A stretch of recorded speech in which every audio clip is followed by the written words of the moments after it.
Remember when we thought Toyota was going to show a production version of the new Supra at the Geneva Auto Show this past spring, and then it turned out to be a concept for a race car?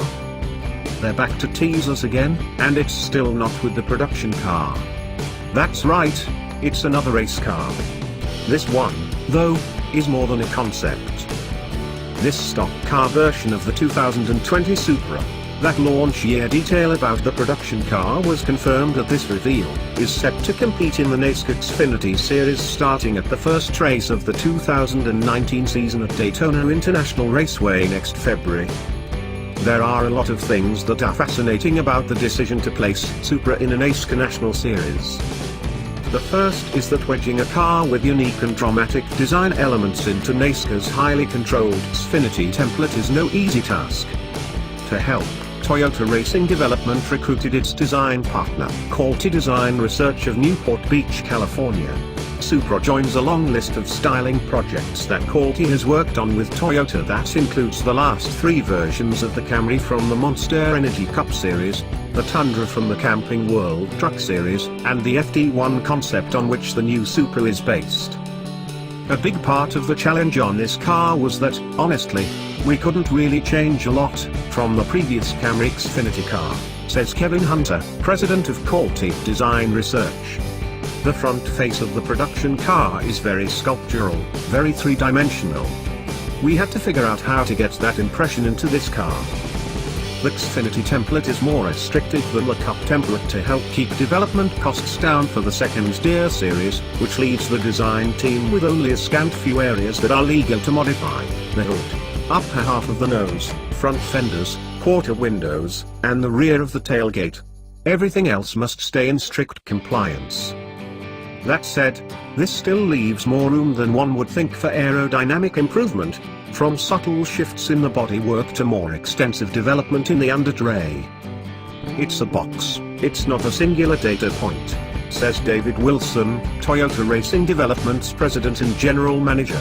Competitively, there's a corner of that box that is the most optimum corner to be in, where you have the least amount of drag, you have the most amount of downforce.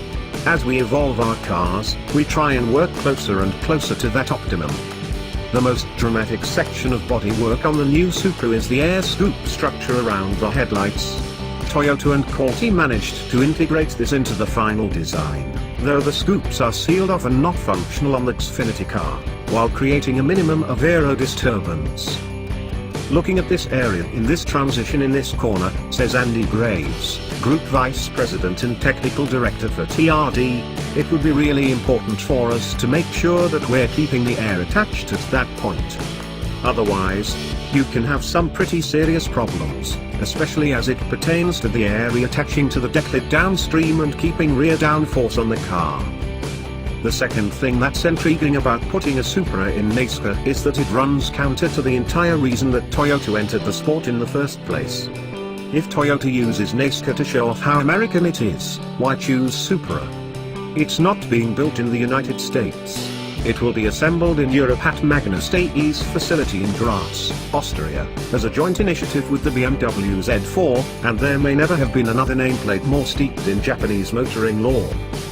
We're still relevant in that Americanization piece with Camry and Tundra and where they're produced, Kentucky and Texas, respectively, and that still is a major part of our conversation. But we shouldn't be ashamed or shy of anything we build.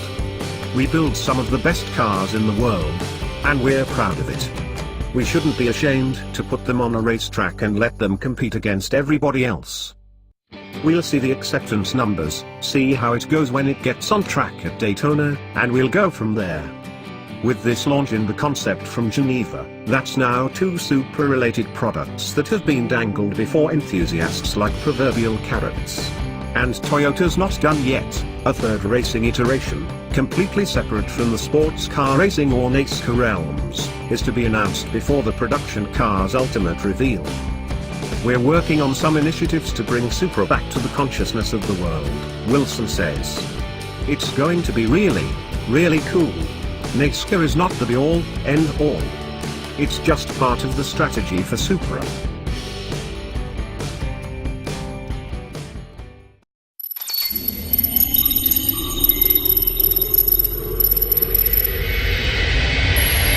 Thanks for watching. Subscribe now.